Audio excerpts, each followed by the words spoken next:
معزز سامعین و سامعات، السلام علیکم ورحمۃ اللہ وبرکاتہ۔ اللہ تعالیٰ کی ذات سے امید ہے کہ آپ سب خیریت سے ہوں گے۔ ہماری اللہ سے دعا ہے کہ اللہ احکم الحاکمین آپ سب کو اپنی حفاظت میں رکھے، آمین ثم آمین۔ آج کل جو حالات بنے ہوئے ہیں تقریباً آپ سب ہی واقف ہیں، خاص طور پر پاکستان پنجاب میں بچوں کو اغوا کرنے کا ایک بہت بڑا سلسلہ جاری ہے۔ بہت سے بچے اغوا ہو چکے ہیں، بہت سے اغوا کار پکڑے بھی جا چکے ہیں۔ سب سے پہلے تو اللہ تعالیٰ سے دعا گو ہیں کہ اللہ تعالیٰ ان اغوا کاروں کو ہدایت نصیب فرمائے اور ہم سب کے بچوں کی، ہماری جان کی، مال کی حفاظت فرمائے۔ بچے بہت ہی انمول ہیں، سب کے لیے ان کی جان سے زیادہ پیارے ہوتے ہیں، تو اس لیے آج کی یہ میں ویڈیو بنا رہا ہوں کہ آج آپ کو یہ بتاؤں گا کہ اپنے بچوں کی آپ حفاظت کیسے کر سکتے ہیں۔ اس کے لیے انشاءاللہ العزیز قرآن و سنت سے چند وظائف اور انتہائی چھوٹے اور اہم ترین وظائف آپ کے سامنے رکھوں گا۔ وظائف سے پہلے آپ کو یہ بھی بتا دوں کہ جو چند احتیاطی تدابیر ہیں ان کو بھی لازم ملزوم رکھیں۔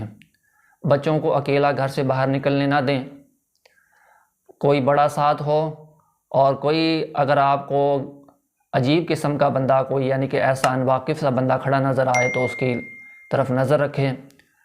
یعنی کہ جو بھی احتیاطی تدابیر ہیں ان کو لازم و ملزوم رکھیں، اور اس کے ساتھ ساتھ نمازوں کے بعد کے اذکار، صبح و شام کے اذکار لازمی کر لیں، اور صبح و شام اپنے بچوں کو اس دعا کے ساتھ دم کریں، وَأُعِيذُكَ بِكَلِمَاتِ اللَّهِ التَّامَّةِ مِنْ كُلِّ شَيْطَانٍ وَهَامَّةٍ وَمِنْ كُلِّ عَيْنٍ لَّامَّةٍ۔ اگر بچی ہے تو اعیذک بکلمات اللہ التامۃ من کل شیطان وہامۃ ومن کل عین لامہ۔ اگر بچے اور بچی دونوں ہیں تو اعیذکم بکلمات اللہ التامۃ من کل شیطان وہامۃ ومن کل عین لامہ۔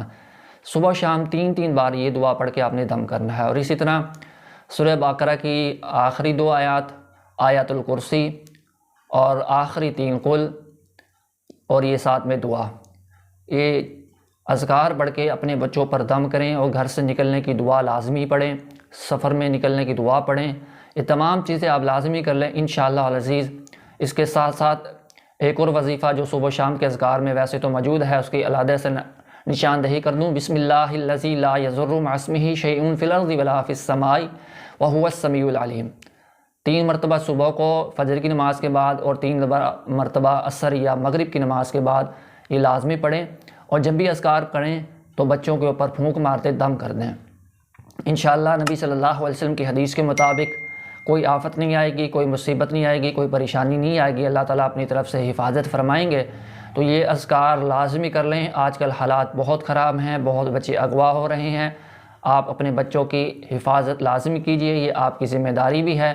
اللہ تعالیٰ سے دعا ہے کہ اللہ تعالیٰ ہم سب کے بچوں کی حفاظت فرمائے، آمین ثم آمین۔ السلام علیکم ورحمۃ اللہ وبرکاتہ۔